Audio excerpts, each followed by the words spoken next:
Hello and welcome to all of you in my YouTube channel Chemistry Glow।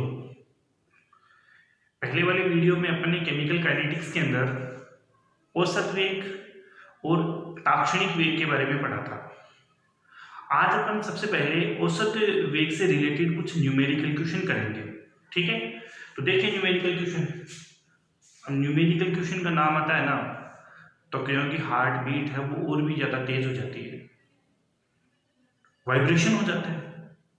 अरे numerical कुछ एक concept पर काम करते हैं, बस कुछ एक कंसेप्ट होने चाहिए अपने पास में, बस वो क्लियर होने चाहिए, न्यूमेरिकल हो जाएंगे।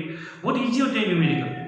देखो अपन भी करते हैं औसत वेग से रिलेटेड पहला वाला न्यूमेरिकल अपन करते हैं। जैसे मैं एक न्यूमेरिकल लिख रहा हूँ कि एक अभिक्रिया है जिसमें ये रिएक्टेंट जो है ये प्रोडक्ट का फॉर्मेशन कर रहे हैं। ओके, इस अभिक्रिया में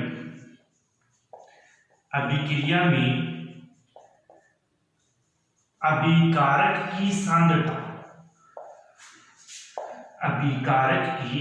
सांद्रता जो है वो 0.03 मोल प्रति लीटर से 0.02 मोल प्रति लीटर होने में ऐसे समझ तो 25 मिनट का समय लगता है। 25 मिनट का समय लगता है। अब इसी में ही आपको पूछ ले कि औसत वेग की गणना कीजिए। औसत वेग की गणना मिनट और सेकंड दोनों में करनी है, मिनट व सेकंड में कीजिए। ओके, ये न्यूमेरिकल क्वेश्चन अपने को करना है। अब सबसे पहले तो देख लो कि इसमें अपने को औसत वेग कैलकुलेट करना है, आर एवरेज कैलकुलेट करना है। क्या क्या चीज दी हुई है वो अपन लिख लेते हैं। देखो सांद्रता किसकी दी हुई है? अभिकारक की। ठीक है, और पिछले वाले वीडियो में मैंने बताया था कि अभिकारक की सांद्रता समय के साथ साथ कम होती है। अब देख लो ये पहले इसकी सांद्रता थी 0.03 मोल प्रति लीटर और बाद में इतनी हो गई, यानी पहले वाली सांद्रता लिख लो सबसे पहले C1 0.03 मोल प्रति लीटर और बाद में कितनी होगी C2 कितनी है यहाँ पर 0.02 मोल प्रति लीटर। ओके, और इस सांद्रता को परिवर्तित होने में कितना समय लग रहा है? 25 मिनट। यानी पहले तो जीरो हो गया समय, मतलब पहले ये देख लो कि सांद्रता में परिवर्तन कितना हुआ। Delta C equal to C2 minus C1 होता है, तो इज इक्वल टू 0.02 माइनस 0.03, तो कितना आ गया 0.01, वो भी माइनस में, मोल प्रति लीटर। सांद्रता में परिवर्तन इतना हो गया। और समय में परिवर्तन कितना हो रहा है? पहले समय 0 था और 0 से बाद में कितना हो गया? 25 मिनट बाद में ये सांद्रता में परिवर्तन हो रहा है, यानी डेल्टा T तो 25 माइनस 0 मतलब कितना हो गया 25 मिनट। और आर एवरेज कैसे कैलकुलेट करेंगे अपन? औसत वेग कैसे कैलकुलेट करेंगे? R average is equal to होगा माइनस का delta C upon delta T। आप ये कहोगे कि यहाँ पर माइनस चिन्ह क्यों लगा है? क्यों? अभिकारक है। अभिकारक की सांद्रता क्या होती है? समय के साथ साथ कम होती है, तो नेगेटिव चिन्ह अपन काम में लेंगे। ठीक है, तो माइनस, अब डेल्टा C की वैल्यू कितनी है? माइनस 0.01 और समय में परिवर्तन कितना हो रहा है? 25। ये लो जी, ये माइनस माइनस प्लस हो गया, प्लस हो गया, तो फिर इसकी वैल्यू कितनी हो जाएगी 0.01 अपॉन 25। और इसको अपन कैलकुलेट करेंगे, तो कैलकुलेट करेंगे तो फिर इसकी वैल्यू कितनी आ जाएगी? फिर जब अपन इसको कैलकुलेट करेंगे ना, तो इसकी वैल्यू आ जाएगी 4 × 10 टू द पावर माइनस 4 मोल, या आर एवरेज हो गया, मोल पर लीटर पर मिनट, क्योंकि सबसे पहले अपन ने मिनट में कैलकुलेट किया है। ओके, अब बात ये है कि इसको सेकंड में भी कन्वर्ट करना है। मिनट को सेकंड में आसानी से कन्वर्ट कर सकते हैं, 60 से मल्टीप्लाई तो करना है, लेकिन ध्यान रखना यहाँ पे पर मिनट है। कई जने इसी को ही 60 से मल्टीप्लाई कर देंगे ना, ये गलत है। पर मिनट यदि मिनट का भाग लग रहा है तो नीचे ही तो अपन 60 से कैलकुलेट करेंगे इसको, तो फिर क्या वैल्यू आ जाएगी? आर एवरेज सेकंड में क्या हो जाएगा 4 इंटू 10⁻⁻⁴, और जो मिनट है इसको 60 से मल्टीप्लाई कर दो, ठीक है, और मल्टीप्लाई करोगे तो फिर क्या आ जाएगा, मोल पर लीटर, और किस में आ गया, पर सेकंड। ठीक है, इस तरीके से इसका आंसर आ जाएगा। ये पहला क्वेश्चन है औसत वेग से रिलेटेड। चलो एक अभिक्रिया वेग से रिलेटेड न्यूमेरिकल क्वेश्चन अपन करते हैं। देखिए ध्यान से देखिएगा, अभिक्रिया वेग से रिलेटेड स्क्रीनशॉट आप बराबर लेते रहिएगा, ठीक है। अगला न्यूमेरिकल देखो, मान लो एक अभिक्रिया है 2A और ये प्रोडक्ट बना रही है, ठीक है। इस अभिक्रिया में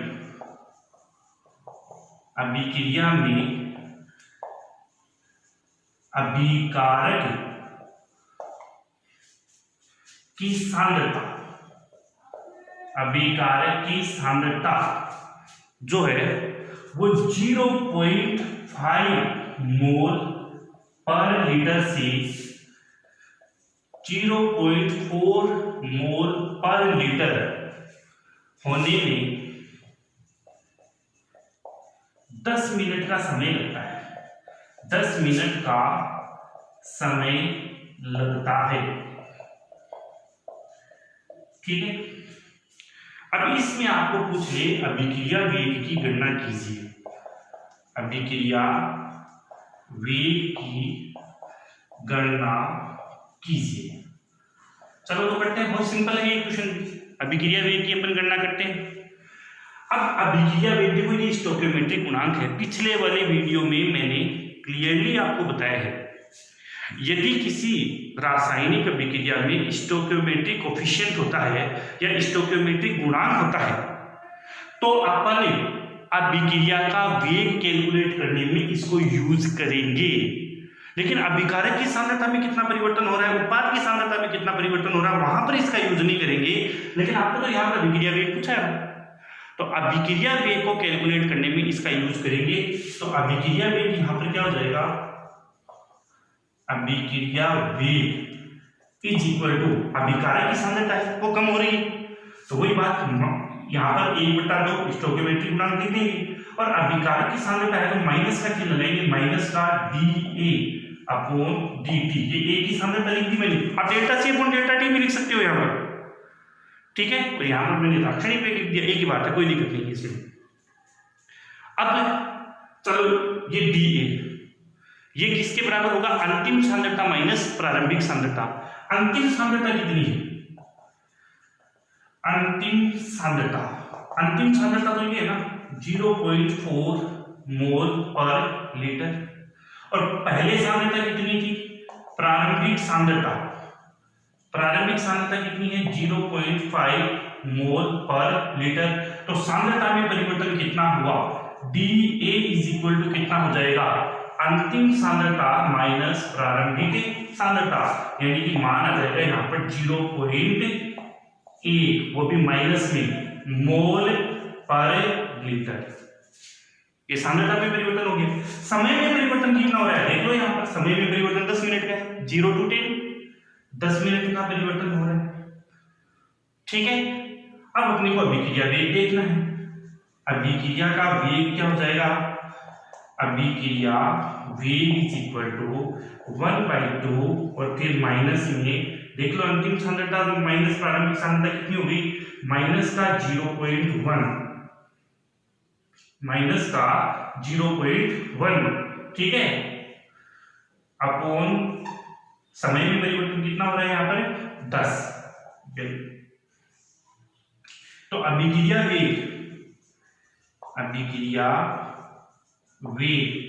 इज इक्वल टू, ये माइनस माइनस प्लस हो गया, यानी कितना हो जाएगा 0.1/20, और जब इसको अपन कैलकुलेट करेंगे तो कैलकुलेट करने पर इसकी वैल्यू आ जाएगी 0.05 मोल पर लीटर, और ये मिनट में है ना, तो पर मिनट, ये इसकी वैल्यू आ जाएगी, ठीक है। तो पहले वाला न्यूमेरिकल हो गया औसत वेग से रिलेटेड, और दूसरी वाला न्यूमेरिकल हो गया अभिक्रिया वेग से रिलेटेड। ओके, फटाफट इस न्यूमेरिकल का भी आप स्क्रीनशॉट ले लीजिए। चलो अब अपन चर्चा करेंगे कि कोई रासायनिक अभिक्रिया है उसके वेग को कौन कौन से कारक प्रभावित करते हैं, उनकी स्पीड को कौन कौन से कारक प्रभावित करते हैं। देखो मेनली एक बात समझना अच्छी तरीके से, मेनली किसी रासायनिक अभिक्रिया के वेग को दो कारक प्रभावित करते हैं। मेन तो वैसे 5-7 कारक है जिसके बारे में अपन स्टडी करेंगे, लेकिन ये जो चैप्टर है ना ये दो कारकों पर बेस है।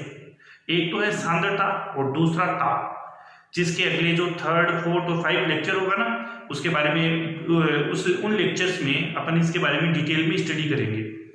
ठीक है, तो याद रखना पूरा का पूरा चैप्टर भी इन्हीं दो कारकों पर बेस है। ठीक है, इन्हीं दो कारकों पर आधारित है, एक है सांद्रता और दूसरा है ताप। लेकिन अपन पहले जो जनरल 5 फैक्टर है जो अभिक्रिया वेग को प्रभावित करते हैं सबकी चर्चा कर लेते हैं। तो बात करते हैं अभिक्रिया के वेग को प्रभावित करने वाले कारक। अभिक्रिया के वेग को प्रभावित करने वाले कारक, चलो समझते हैं इनके बारे में अच्छे तरीके से। कौन कौन से कारक है? सबसे पहला कारक है अभिकारक की प्रकृति। अभिकारक की प्रकृति, नेचर ऑफ रिएक्टेंट। अभिकारक कैसा होना चाहिए? देखो अभिकारक की प्रकृति कई तरीके से हो सकती है। जैसे मान लो कोई अभिकारक है, मैं पहले बात करता हूं उन अभिकारकों की जिनकी प्रकृति होती है आयनिक। पहले हम बात करते हैं आयनिक अभिकारकों की। ठीक है, आयनिक अभिकारकों की बात करते हैं सबसे पहले अपन। अब पहले वाली वीडियो में मैंने आपको बताया अच्छी तरीके से, जो आयनिक अभिक्रियाएं होती है ना वो बहुत ही तेज गति से संपन्न होती है। माइक्रोसेकंड के अंदर वो अभिक्रियाएं हो जाती है। मतलब उन अभिक्रियाओं का वेग है ना वो बहुत ज्यादा होता है। जैसे मान लो एक अभिक्रिया है जिसमें NaCl जो है इसको मिक्स करेंगे अपन AgNO3 में। ध्यान रखना NaCl को किस में मिक्स कर रहे हैं? AgNO3 में। अब यहां पर Na का आयन हो गया Na+, Cl का आयन हो गया Cl-, Ag का हो गया Ag+, और NO3 का हो गया NO3-। ठीक है, जब NaCl को अपन AgNO3 में मिक्स करेंगे और ये रिएक्शन होगी ना तो इसमें क्या बनेगा? ये Na+ जो है, देखो आयन जो होते हैं ना आयनिक अभिक्रियाओं में क्या होता है कि ऐसा नहीं है कि कोई बंध टूटते हैं या बंध बनते हैं, ये ऑलरेडी आयनाइज्ड होते हैं। ये हल्के से बस ये चिपके हुए रहते हैं इलेक्ट्रोस्टैटिक्स फोर्स के थ्रू। बस इस अभिक्रिया में क्या होगा कि आयनिक अभिक्रिया में जब इन दोनों को आप मिलाओगे ना तो ये आयन गुण मिल जाएंगे, बस इतना ही है।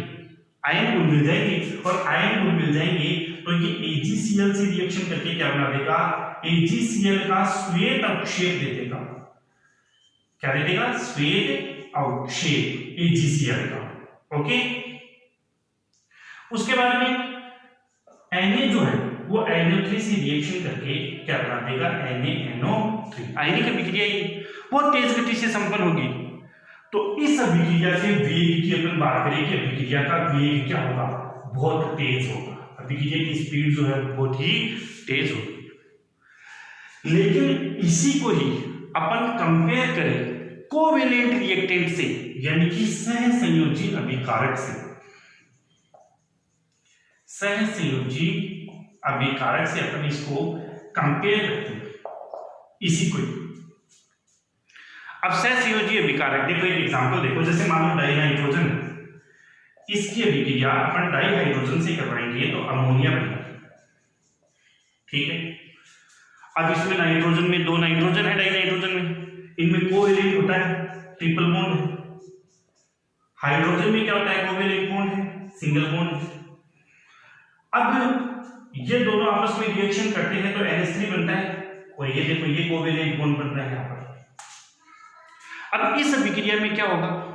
सबसे पहले तो ये बॉन्ड टूटेगा, इस बॉन्ड का ब्रेक होगा, फिर ये बॉन्ड टूटेगा, दोनों बॉन्ड टूटेंगे, इसके बाद में ये बॉन्ड बनेगा, नया बॉन्ड फॉर्मेशन होगा। तो पुराने बॉन्ड जो है वो टूट रहे हैं, नए बॉन्ड बन रहे हैं, यानी कि ये एक टाइम टेकिंग रिएक्शन, मतलब इस अभिक्रिया में समय लगता है। समय लगेगा तो इस अभिक्रिया की स्पीड क्या हो जाएगी, कम हो जाएगी। अगर इसकी कंपेयर करें अपन तो अभिक्रिया का वेग इनका क्या होगा, कम होगा। ठीक है, अभिकारक की प्रकृति पर डिपेंड कर रहा है नहीं कर रहा, अभिक्रिया का वेग कर रहा है ना। और भी देखो, अभिकारक भी दो प्रकार के होते हैं। दो प्रकार के कौन कौन से अभिकारक समझिए।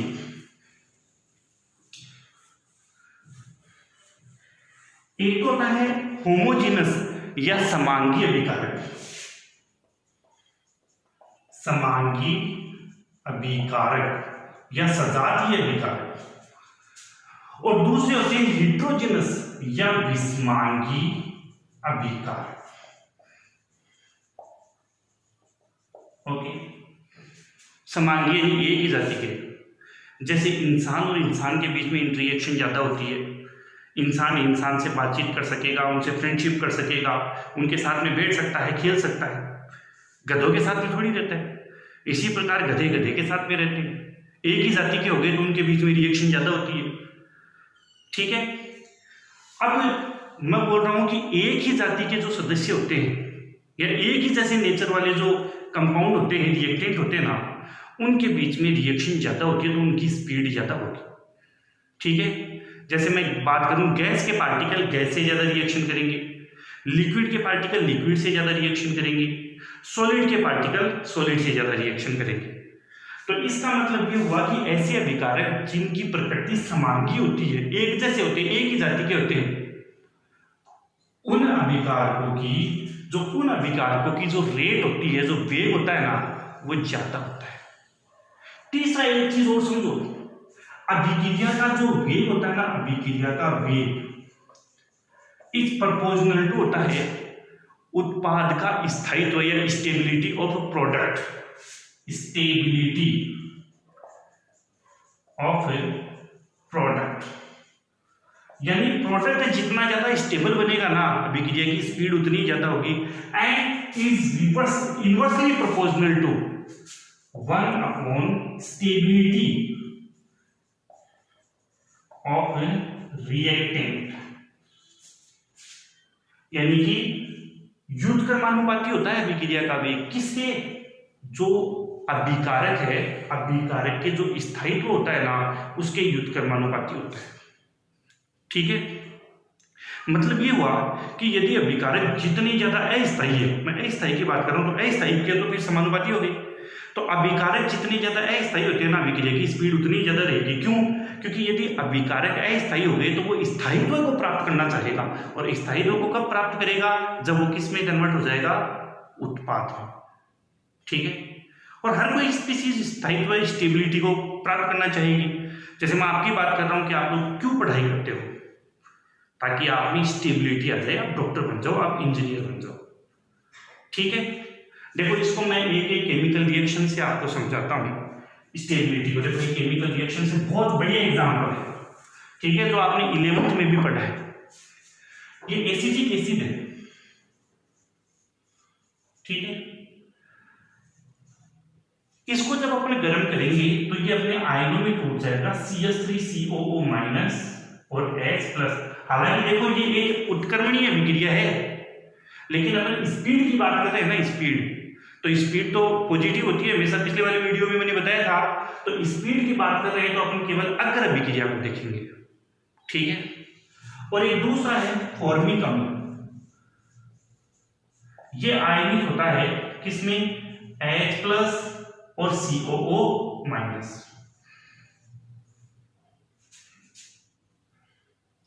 HCOO- और H+, इसमें ये आयनिक होता है।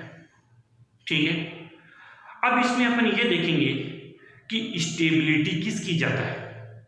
ठीक है, कौन सा ज्यादा स्टेबल है। मैं यदि इसकी बात करूं एसीटेट की, CH3COO- की, अब देखो यहां पर चार्ज है, ठीक है ना, और ये एल्किल है, मेथिल है। यहां पर एल्किल जो होते हैं ना, वो प्लस आयोप्रेनिक प्रभाव प्रदर्शित करते हैं, और प्लस आयोप्रेनिक प्रभाव में क्या होता है कि ये बॉन्ड के इलेक्ट्रॉनों को इसकी ओर धकेल देता है कि ये लो, आप ले लो।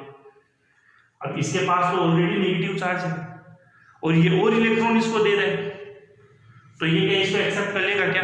बिल्कुल एक्सेप्ट करेगा ही नहीं। बिल्कुल एक्सेप्ट नहीं करेगा। कैसे करेगा? पहली बात तो कोई भी आवेशित स्पीशीज होती है ना, वो अपने आवेश को डिलीवर करना चाहती है और ये इसको और आवेश दे रहा है, तो फिर इसकी स्टेबिलिटी क्या हो जाएगी? कम हो जाएगी। यहां पर कोई भी एल्किल नहीं है तो इसकी स्टेबिलिटी क्या है? ज्यादा है। तो प्रोडक्ट है, यहां पर ये दोनों प्रोडक्ट है, इसकी स्टेबिलिटी कम है और इसकी स्टेबिलिटी ज्यादा है।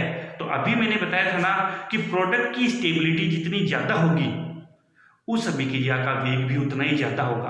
तो इन दोनों में से जैसे मान लो ये हो गया अभिक्रिया वेग फर्स्ट और ये है अभिक्रिया वेग सेकेंड। अब आपको ये पूछा जाए कि कौन सा अभिक्रिया वेग ज्यादा होगा? ये वाला, क्योंकि इसकी स्टेबिलिटी ज्यादा है ना। तो अभिक्रिया वेग सेकेंड इज ग्रेटर देन अभिक्रिया वेग फर्स्ट। ओके, तो ये पहली बात हो गई अभिकारक की प्रकृति। ठीक है, आगे समझ में। अब दूसरा कारक जो अभिक्रिया वेग को प्रभावित करता है, दूसरा वाला कारक है अभिकारक की भौतिक अवस्था, physical state of reactant. Second, अभिकारक की भौतिक अवस्था, फिजिकल स्टेट। अब मान लो कोई अभिकारक है गैस, दूसरे हैं लिक्विड और एक है सॉलिड। आपको ये पूछ ले कि कौन से अभिकारकों का वेग ज्यादा होगा, तो देखो जो गैस अभिकारक होते हैं ना, गैस, उनकी स्पीड ज्यादा होती है। ठीक है, मतलब ऐसी अभिक्रियाएं जिसमें अभिकारक गैस हो, उन अभिक्रियाओं की स्पीड जो है वो वेग है वो ज्यादा होता है। देखो क्यों होता है? क्योंकि गैस के जो पार्टिकल्स होते हैं ना, वो हर एक डायरेक्शन में मूव कर सकते हैं। जैसे मान लो ये गैस है ए, गैस ए के पार्टिकल ये कहीं पर भी मूव कर सकते हैं। ठीक है, इनका मोशन ज्यादा होता है। और ये गैस है बी, बी के पार्टिकल्स है। अब ये यहां पर भी मूव कर सकता है और ये यहां मूव कर सकते हैं, गैस के पार्टिकल मूव कर सकते हैं। और जितने ज्यादा मूव करेंगे, जितना ज्यादा मोशन होगा, तो कोलिजन होने की पॉसिबिलिटी, जो कोलिजन यानी कि टक्कर होने की संभावना ज्यादा होती है। और अभिकारकों के बीच में टक्कर होगी, रिएक्शन होगी, तभी तो उत्पाद बनेगा ना। तो इनमें टक्कर होने की संभावना ज्यादा होती है, आसानी से उत्पाद बना देंगे। लेकिन मैं बात करूं सॉलिड की, जैसे ये सॉलिड है ए, ये दूसरा सॉलिड है बी, इनमें इजीली मूवमेंट होता है क्या? सॉलिड में नहीं होता। मूवमेंट ही नहीं होगा तो टक्कर होने की संभावना कम हो गई, और टक्कर होने की संभावना कम हो गई तो फिर इन अभिक्रियाओं की स्पीड भी क्या हो जाती है? कम हो जाती है। तो जो जिन अभिक्रियाओं में अभिकारक गैस होते हैं ना, उन अभिक्रियाओं की स्पीड जो होती है वो क्या होती है? ज्यादा होती है। ठीक है, ये दूसरा वाला फैक्टर हो गया। तीसरा वाला फैक्टर अपन देखते हैं, वो इंपॉर्टेंट भी है। तीसरा वाला फैक्टर भी पृष्ठीय क्षेत्रफल, सरफेस एरिया। तीसरा पृष्ठीय क्षेत्रफल। एक मजेदार एग्जांपल से इसको समझाऊंगा, पहले समझो। देखो इसको जनरली क्या होता है, रासायनिक अभिक्रिया का जो वेग होता है, अभिक्रिया वेग इज प्रोपोर्शनल टू होता है पृष्ठीय क्षेत्रफल। मतलब अभिकारकों का पृष्ठीय क्षेत्रफल जितना ज्यादा होगा, उस अभिक्रिया का वेग भी उतना ही ज्यादा होगा। क्यों? क्योंकि पृष्ठीय क्षेत्रफल बढ़ने पर अंतराण्विक आकर्षण बलों के परिमाण में वृद्धि होती है। अंतराण्विक आकर्षण बलों के परिमाण में वृद्धि होगी, और जितने ज्यादा आकर्षण बल बनेंगे तो अभिक्रिया की स्पीड भी उतनी ही ज्यादा बढ़ जाएगी। इसलिए अभिक्रिया का वेग is directly proportional to surface area, पृष्ठीय क्षेत्रफल के समानुपाती होता है। देखो मैं इसको एक एग्जांपल से बताता हूँ, बहुत मजेदार एग्जांपल है, समझना। आपको सपोज करो एक ये गिलास है और इस गिलास में मैं आपको चाय देता हूं या मिल्क देता हूं। चलो मैं इसमें दूध डाल देता हूं, ठीक है। अब इस दूध में चीनी के पार्टिकल्स अपन मिलाते हैं, चीनी मिलाते हैं, चीनी डालते हैं। अब देखो मैं दो टाइप के चीनी के पार्टिकल आपको दूंगा, एक तो ये चीनी के पार्टिकल है, शुगर के पार्टिकल्स है, एक ही है, ठीक है, ये चीनी के पार्टिकल। एक तो आप इसको मिक्स करोगे और एक आप इसको मिक्स करोगे, आपको पता है ना कौन से ज्यादा डिजोल्व होंगे, ये बड़े वाले या ये छोटे वाले पार्टिकल्स? ये ज्यादा डिजोल्व होंगे। होंगे कि नहीं होंगे बताओ? बिल्कुल होंगे। क्यों होंगे? क्योंकि देखो इनका सरफेस एरिया ज्यादा हो गया। अब ये जो मिल्क के जो पार्टिकल होते हैं, जो दूध के पार्टिकल्स होते हैं ना, वो इनके चारों ओर अच्छी तरीके से डिलीवर हो जाते हैं। ये मिल्क के पार्टिकल इनके चारों ओर अच्छी तरीके से डिलीवर हो गए तो पूरी तरीके से घुल गए ना, घुल गए, और घुल गए तो ये ज्यादा डिजोल्व होंगे। लेकिन मैं इन पार्टिकल्स की बात करूं, इन पार्टिकल्स के अंदर बहुत छोटे छोटे पार्टिकल्स होते हैं शुगर के। अब जब इसको अपन दूध में डालेंगे तो दूध के पार्टिकल केवल इसी को ही कवर करेंगे, इसके अंदर जो चीनी के पार्टिकल है उनको तो कवर कर ही नहीं पाएंगे। एक ही तरीके से कवर कर सकते हैं, इनको तोड़ो, पाउडर फॉर्म में लेके आ जाओ, तोड़ दो, तोड़ते ही बताओ ये छोटे छोटे पार्टिकल में डिवाइड हुए, इसका पृष्ठीय क्षेत्रफल बढ़ गया, और पृष्ठीय क्षेत्रफल बढ़ती, बताओ दूध के पार्टिकल इनके चारों ओर अच्छी तरीके से डिलीवर होंगे कि नहीं होंगे, और ये अच्छी तरीके से दूध में मिक्स हो जाएगी, ठीक है। तभी हमेशा अपन चीनी का पाउडर फॉर्म है ना वो काम में लेते हैं। क्यों? क्योंकि उसका पृष्ठीय क्षेत्रफल ज्यादा होता है। पृष्ठीय क्षेत्रफल ज्यादा होगा तो अभिक्रिया की स्पीड बढ़ जाएगी, ये दूध के अंदर ज्यादा से ज्यादा घुलने स्टार्ट हो जाएंगे। समझ में आई बात? चौथा फैक्टर जो अभिक्रिया के वेग को प्रभावित करता है, देखो चौथा फैक्टर कौन सा है? चौथा फैक्टर है प्रकाश की तीव्रता।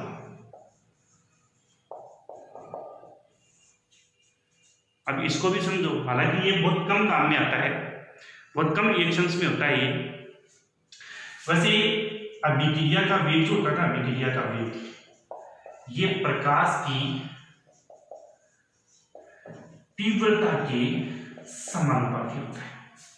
जैसे एक रिएक्शन में आपको बता रहा हूं जो आपने 10th क्लास में भी पढ़ी है, 11th क्लास में भी पढ़ी है कि H2 और Cl2 की रिएक्शन करवाते हैं अपन लाइट की प्रेजेंस में, इसको अपन बोलते हैं फोटोन, ठीक है। तो बनता है 2HCl। लेकिन यदि अपन प्रकाश की तीव्रता यानी कि इंटेंसिटी को बढ़ाते हैं, प्रकाश की तीव्रता को बढ़ाने का मतलब समझते हो क्या?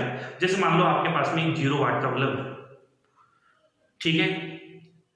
अब 0 वाट की जगह आप 60 वाट का या 100 वाट का या 200 वाट का बल्ब लगाते हो तो बताओ प्रकाश की तीव्रता बढ़ेगी नहीं बढ़ेगी? अब प्रकाश की तीव्रता बढ़ेगी ना तो नंबर्स ऑफ फोटोन इंक्रीज होंगे, मतलब फोटोन की संख्या बढ़ जाएगी, और फोटोन की संख्या बढ़ेगी ना तो फिर जो Cl सिंगल बॉन्ड Cl है ये आराम से टूट जाएगा, हाइड्रोजन हाइड्रोजन बॉन्ड है ये आराम से टूट जाएगा। पुराने बंध यदि आराम से टूट गए तो नए बंध बनेंगे कि नहीं बनेंगे? आराम से बन जाएंगे ना। तो आप प्रकाश की तीव्रता को बढ़ाओगे तो फोटोन की संख्या बढ़ेगी, और फोटोन की संख्या बढ़ेगी ना तो फिर ये जो बॉन्ड है ना आराम से क्लीव हो जाएंगे, टूट जाएंगे, ब्रेक हो जाएंगे और नए बॉन्ड बन जाएंगे। तो इसका मतलब ये हुआ कि यदि प्रकाश की तीव्रता बढ़ेगी तो अभिक्रिया की स्पीड भी क्या होगी? बढ़ेगी। और एक और फैक्टर जो बहुत इंपॉर्टेंट है, बहुत बार क्वेश्चन भी आता है इसमें से, जो अगला वाला फैक्टर बता रहा हूं मैं, वो है उत्प्रेरक का।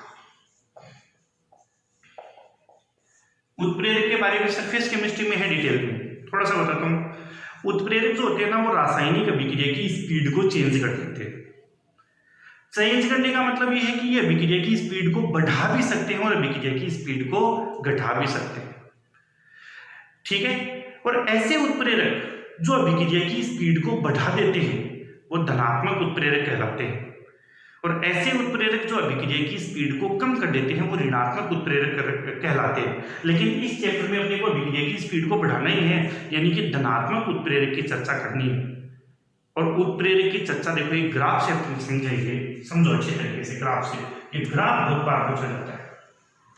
ग्राफ अपन बनाएंगे, एक तो ऊर्जा एनर्जी और अभिक्रिया की गति प्रोग्रेस, कि अभिक्रिया किस स्पीड से हो रही है, अभिक्रिया गति, इसके बारे में, इसके बीच में अपन ग्राफ बनाएंगे। ठीक है, एक रासायनिक अभिक्रिया में, समझना अच्छी तरीके से, एक रासायनिक अभिक्रिया में अभिकारक उत्पाद में परिवर्तित होते हैं, लेकिन वही अभिकारक उत्पाद में परिवर्तित होते हैं जिनके पास में एक न्यूनतम ऊर्जा होती है।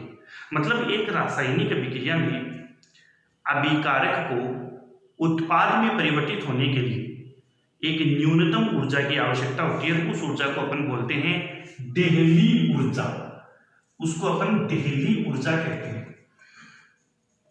ठीक है, सपोज करो आपके पास में कोई अभिकारक है, उनको इतनी देहली ऊर्जा चाहिए, ये ऊर्जा है, तब वो अभिकारक उत्पाद का निर्माण करेंगे। ये देहली ऊर्जा है। ठीक है, देहली ऊर्जा, थ्रेशोल्ड एनर्जी बोलते हैं इसको। ठीक है, यानी इतनी ऊर्जा तो कम से कम चाहिएगी यदि अभिकारक से उत्पाद बनाना है तो। लेकिन आपके पास में अभिकारक है, क्रियाकारक है, ये क्रियाकारक जिनकी ऊर्जा इतनी है, क्रियाकारकों की जितनी ऊर्जा होती है ना एक अभिक्रिया में, वो ऊर्जा कहलाती है उसकी औसत ऊर्जा। अब इसको इतनी ऊर्जा चाहिए और इतनी ऊर्जा चाहिए, लेकिन इसके पास में इतनी सी ऊर्जा है, क्या ये अभिकारक उत्पाद बना लेगा? क्या नहीं बना सकता। तो यदि इस अभिकारक से उत्पाद बनाना है तो आपको क्या करना पड़ेगा? इतनी ऊर्जा बाहर से देनी पड़ेगी ना। और जितनी ऊर्जा अपन बाहर से देते हैं ताकि वो अभिकारक उत्पाद बना ले, ये लो अपन ने इतनी ऊर्जा दे दी, और इतनी ऊर्जा देने के बाद भी ये अभिकारक किसमें कन्वर्ट हो रहा है? उत्पाद में। देखो, क्रियाकारक पहले एक संक्रमण अवस्था बनती है, उसके बाद में उत्पाद में परिवर्तित होते हैं। तो इतनी ऊर्जा आपने बाहर से दी है, और जितनी ऊर्जा अपन बाहर से देते हैं ताकि वो अभिकारक उत्पाद का निर्माण कर सके, उसको अपन बोलते हैं सक्रियण ऊर्जा। ये सक्रियण ऊर्जा है। और ये अभिक्रिया मान लो उत्प्रेरक की अनुपस्थिति में हो रही है, ये सक्रियण ऊर्जा है, एक्टिवेशन एनर्जी है ये E1 मान, क्योंकि ये उत्प्रेरक की अनुपस्थिति में हो रही है। ठीक है, अब यदि इसी अभिक्रिया को आप किसी उत्प्रेरक की उपस्थिति में करवाते हो तो उत्प्रेरक क्या करता है? इस अभिक्रिया को एक नई डायरेक्शन देता है, एक नया पथ देता है, एक नया रास्ता देता है। जैसे मान लो अब ये अभिकारक इस पहाड़ से होकर के गुजर रहे हैं, इतनी ऊर्जा बाहर करनी पड़ती है, इस पहाड़ से होकर के गुजर रहे हैं और उत्पाद का निर्माण कर रहे हैं। ठीक है, अब आपने उत्प्रेरक मिला दिया तो उत्प्रेरक ना वो सुरंग बना देता है, यानी आपको सुरंग में से जाना पड़ेगा, इतनी ऊर्जा की जरूरत ही नहीं पड़ेगी। थोड़ी सी ऊर्जा से ही वो अभिकारक इसका निर्माण कर लेगा, उत्पाद का निर्माण कर लेगा। देखो, सक्रिय ऊर्जा कम हो गई ना, ये है सक्रिय ऊर्जा E2। कब है?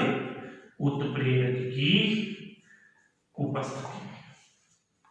अब सक्रिय ऊर्जा के मान को इसने कम कर दिया, एक नया पथ दे दिया, एक नई डायरेक्शन दे दी, जिससे कम सक्रिय ऊर्जा चाहिए और इसी से ही ज्यादा अभिकारक उत्पाद का निर्माण करेंगे। और देख लो, ये हो गई एंथैल्पी पहले वाली, और ये बाद में वाली एंथैल्पी, और ये हो गया एंथैल्पी में परिवर्तन। इस अभिक्रिया की एंथैल्पी में परिवर्तन हो गया। तो ये हो गया उत्प्रेरक का प्रभाव। फटाफट इस डायग्राम का आप स्क्रीनशॉट ले लीजिए। ओके, ले लिया स्क्रीनशॉट। लेकिन जो दो फैक्टर मैं बता रहा था जो सबसे इंपॉर्टेंट है, एक तो ताप और दूसरी सांद्रता, उसकी तो अभी तक चर्चा ही नहीं की अपन ने। अरे आगे के 3-4 लेक्चर उसी पे ही होने हैं। ठीक है, अब सबसे पहले अपन बात करते हैं कि ताप का क्या प्रभाव पड़ता है। देखिए, ताप का प्रभाव, रासायनिक अभिक्रिया के वेग पर ताप का प्रभाव। और अभी तो मैं थोड़ा शॉर्ट में बता रहा हूं इसको, लेकिन इसकी डिटेल स्टडी करेंगे लेक्चर नंबर 6 और 7 में। ठीक है, शॉर्ट में बता रहा हूं। जनरली ताप बढ़ाएंगे तो जो सक्रिय अणु होते हैं, अभिकारक होते हैं, सक्रिय अभिकारक, उनकी संख्या बढ़ती है। सक्रिय अभिकारक किसे कहते हैं? देखो, एक रासायनिक अभिक्रिया में जरूरी नहीं होता सारे के सारे अभिकारक उत्पाद बनेंगे, केवल कुछ अभिकारक ही उत्पाद का निर्माण करते हैं, सारे अभिकारक नहीं बनाते। और जो अभिकारक रियल में प्रोडक्ट का फॉर्मेशन करते हैं उन्हें अपन बोलते हैं सक्रिय अणु, सक्रिय अभिकारक। यदि आप ताप बढ़ाओगे तो सक्रिय अभिकारकों की संख्या में वृद्धि होगी, और सक्रिय अभिकारकों की संख्या में वृद्धि होगी तो फिर अभिक्रिया की स्पीड भी बढ़ेगी। और ये भी देखा गया है कि ताप का मान यदि अपन 10 डिग्री सेल्सियस बढ़ाएंगे ना तो अभिक्रिया की स्पीड पहले से दुगुनी या तिगुनी हो जाती है, जिसे अपन बोलते हैं ताप गुणांक। यदि ताप गुणांक का मान 2 आता है ना, इसका मतलब अभिक्रिया की स्पीड दुगुनी हो गई। यदि ताप गुणांक का मान 3 आता है तो इसका मतलब अभिक्रिया की स्पीड तिगुनी हो गई। तो अभिक्रिया का ताप मतलब ताप का मान अपन 10 डिग्री सेल्सियस बढ़ाएंगे तो अभिक्रिया की स्पीड पहले से दुगुनी या तिगुनी हो जाती है। ठीक है, इसके बारे में अपन डिटेल में पढ़ेंगे। 7वां सांद्रता।